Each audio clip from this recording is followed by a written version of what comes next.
Hey, yeah. Hi, it's G from Native Speakers Academy.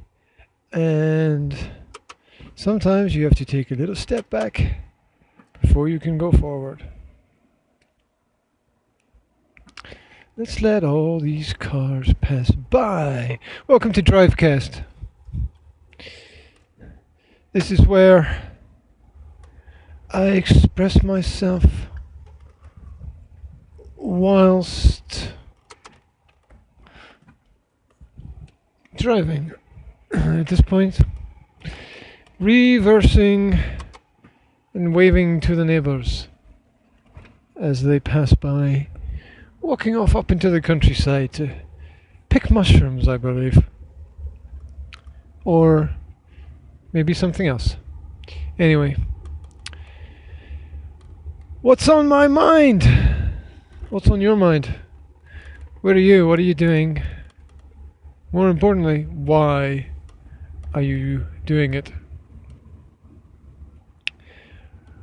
All great motivational speakers will tell you your what is defined by your why, which is really abstract. But I think we all know what they're trying to say, which is get at the fundamental reason behind anything. Understand your motivation, and you have an understanding of your drive, your motion, that inner motor that is driving your subconscious and unconscious 24 hours a day, 7 days a week, 52 weeks a year. Now I want to talk today about orders, specifically successful habits and how you can organize them into a plan of your day. You know, it's amazing the number of times that I jump in the car, put my bags on the seat next to me, and completely, instantly forget that I got to brake when I come to the bottom of this hill, which always causes the bags to fly off. How do you know how much space you've got on the road to pull out in between cars? How do you do it? What's your system? Do you estimate? Do you judge? Do you have a mental mark at some point on the road?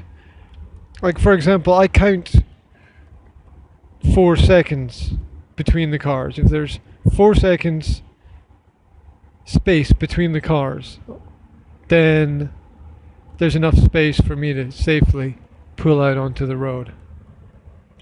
How do you do it? That's just one way, because there's always 100,000 ways to do everything. There's not one way to live your life. There's a million ways, maybe even a billion ways to live your life. And no two lives are lived in exactly the same way. It's hard to wrap your head around that thought when you understand that there are so many habits that we have.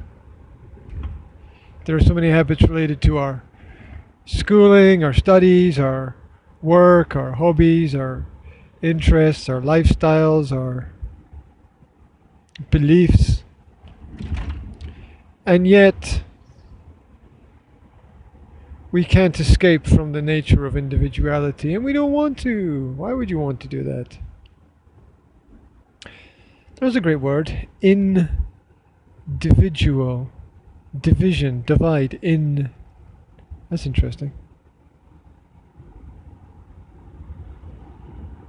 What would that mean? What would be the origin of that? Die creating opposites, separations, as in diagonal, diameter, uh, what's division? That was what I was looking for. Division. So individual within the divided, within the division, within the self, apart from the part. Does any of that make sense? I don't know.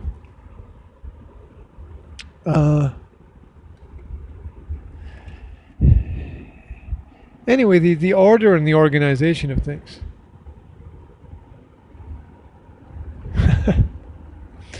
I was looking at a business model the other day with a group of students, and we were discussing the concept of the organization of everything into circular models, the revolutions of history, the attempt to make a year 360 days instead of 365, the way we have 12 hours in the day, 60 minutes in an hour, 60 seconds in a minute, 12 months in the year, the way we use numbers to separate and organize society. We were looking at a big map of international business group called Bilderberg, and one of my students pointed out, look at the way it's organized. It's a clock with 60 members, and I hadn't even noticed it. That which we need to see lies before us, or even in us.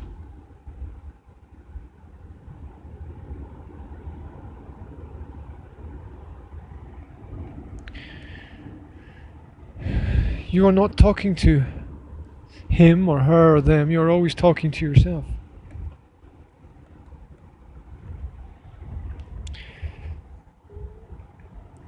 Less than an hour ago, somebody asked me 3 questions, one after the other, without waiting for an answer. It's not even a real conversation. And then why would someone do that? Why would someone ask 3 questions without waiting for an answer? Because they're not interested in the answer. They're only asking the question to ask the question, to go through the motions, to say, well, I asked the question. I performed my role. I did my job. There's no empathy when you don't want to have a real conversation, when you don't want to grow, when you don't want to wait for an answer. I know from a lot of my one-to-one work with students and clients, that sometimes the awkward pause is the essential, the essence of the conversation. Just that extra few seconds of silence, allowing the client to think a little bit more about what they can say about the topic, about how to verbalize something. And very often the most amazing responses happen just from that extra space.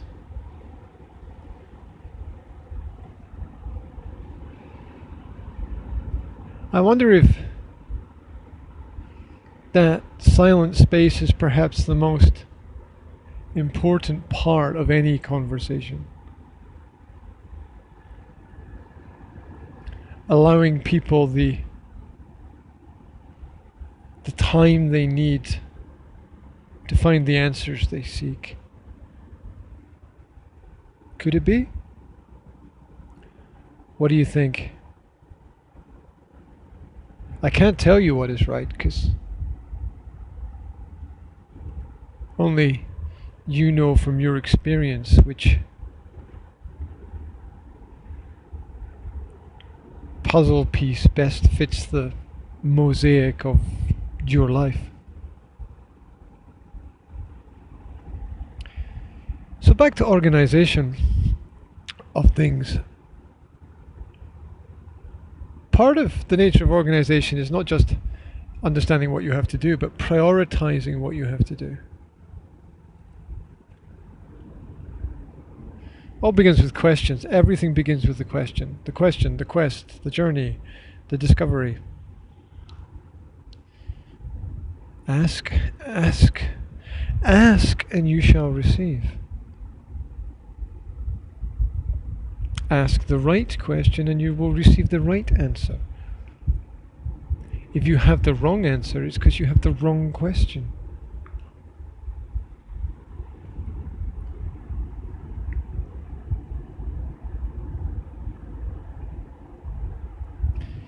Simply said, the two most powerful questions are in fact why. Why are you doing this?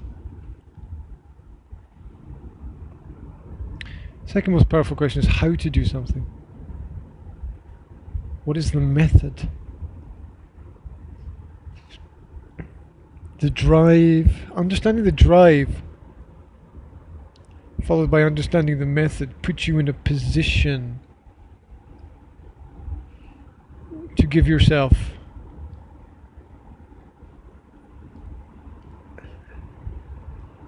an opportunity to make a change. I always come back to that Michael Jackson song, Man in the Mirror.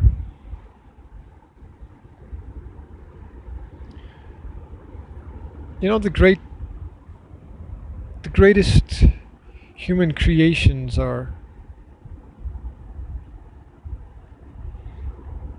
somewhat eternal.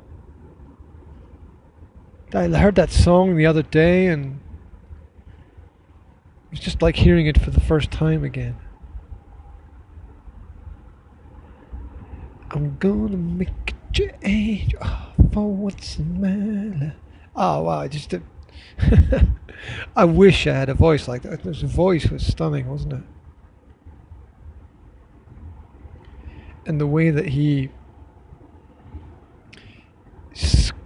skipped through the words of the song.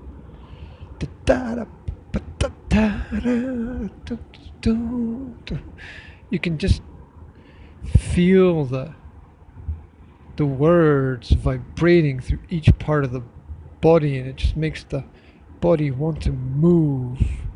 It's a whole body song.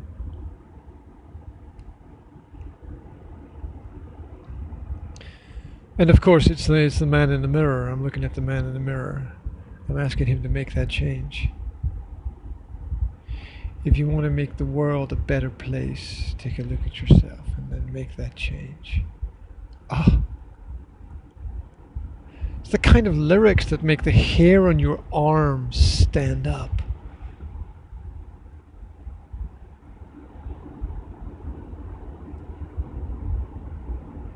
Totally special. Stunningly unique. Effortlessly brilliant.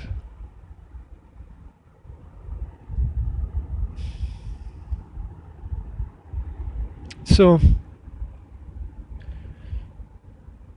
once you have your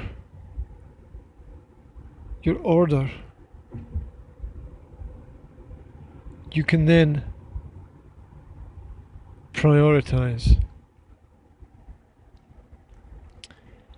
And when you prioritize, you have to understand that what you put at the beginning of, and it doesn't matter if you make like a top-down list, or you write a list and renumber it and reorder it, or you write a list and then make circles around certain parts of the list, or maybe you write the day in the middle of a piece of paper and you write all the activities around that. Maybe you have a triangle, a rectangle, a parallelogram, a rhombus, Maybe you draw a prism and it doesn't matter.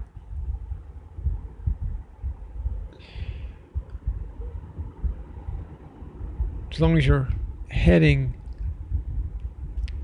in the right direction, it doesn't matter how fast you go. Although those people with a sense of urgency will tend to get there slightly faster.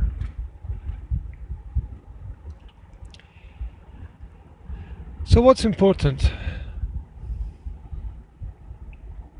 Important is understanding that there's a higher probability of the activities you do sooner being more successful than the activities you do later.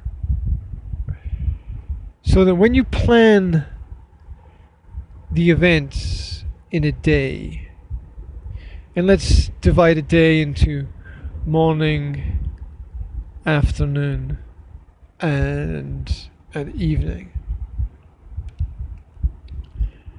there's a higher probability of success with those events that you're going to do in the morning. Slightly lower probability of success with those creative, constructive events that require energy in the afternoon. And if you have something you want to put energy into, especially mental energy, because let's face it, if you do something in the evening, like say you want to play some football with your friends, or you want to go to the swimming pool, or you just want to do some sports activity, you a lot of it is kind of auto response to things happening around about you, so you don't have to think about it too much. But if you want to do some creative work, perhaps something that requires physical and mental energy, there's a much less probability of success if it's planned for the evening, for the simple fact that lots of little things can happen, the uncertain, unpredictable things, on your way to that goal, which will cause you to defer, to delay, to put off or move something to a later time. So I would estimate that most people have a 90 to 100% chance of being successful with their morning activities. There's a 50 to 80 chance of being successful with their afternoon activities, and maybe a 30 to 50% chance of being successful with their evening activities. You also have to understand that the more you can hold yourself accountable to the success of the activity, the higher the probability is of success. And what this means is if you plan to do something yourself, there's a lower probability of success than if you plan to do that activity with someone else. The synergy of working together with other people is what can help. It's a helper. It releases some of the pressure from yourself. You know what it's like when you know you should do something but you don't totally feel like it, and your friends come along, or your friend comes along and says, hey, come on, let's do it. And they push you or take you to a new level. It's very much like when you're introduced to a new activity, something new in your life. It's because somebody else has introduced you to that. It might be, somebody directly, personally who's introduced to it. You might have heard someone else talking about something connected with it. You might have listened to a podcast or a radio program, or seen something in a film or on TV, or yeah, you get the idea. And it's like that idea with with something like, I don't know, let's say football training, right? It's all sports. I don't know why it's all sports, but the group holds the individual accountable. When you're only accountable to yourself, well, think about family. There's a great example. there are many, many things that we all do for our families that we would never do for ourselves because we know that our family is going to hold us accountable to our success or failure. Whereas we ourselves, oh yeah, sure, we can be hard on ourselves, but we tend to let things slide a little bit. It's just the way we are. Oh, some people are driven with a wild intensity and can you just move off the road, please? Thank you. Thank you very much. Get out of my way. Right. So when you're constructing your activities for the day, or even if you want to understand how somebody else is constructing their activities for the day, look at what they put first on the list. Look at what they do first.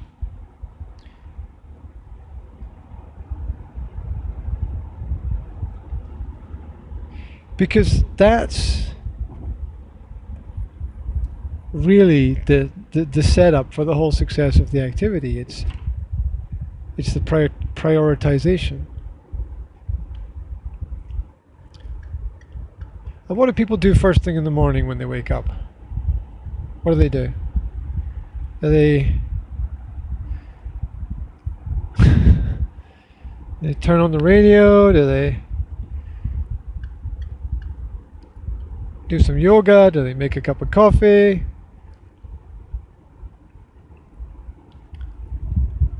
What do they do?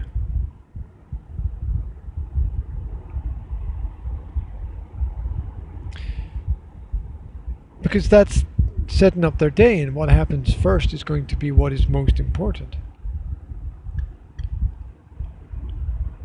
And you can see from another person's, or even if they're not consciously ordering the activities, there's a subconscious lean towards that which makes us feel comfortable. And we can all find a relationship between comfort and importance and order and organization of what we do. So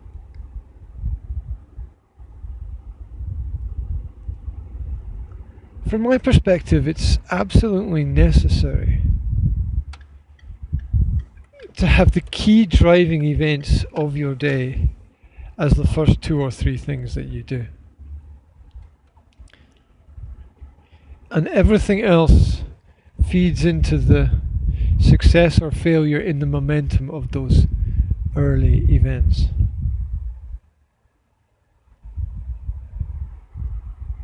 So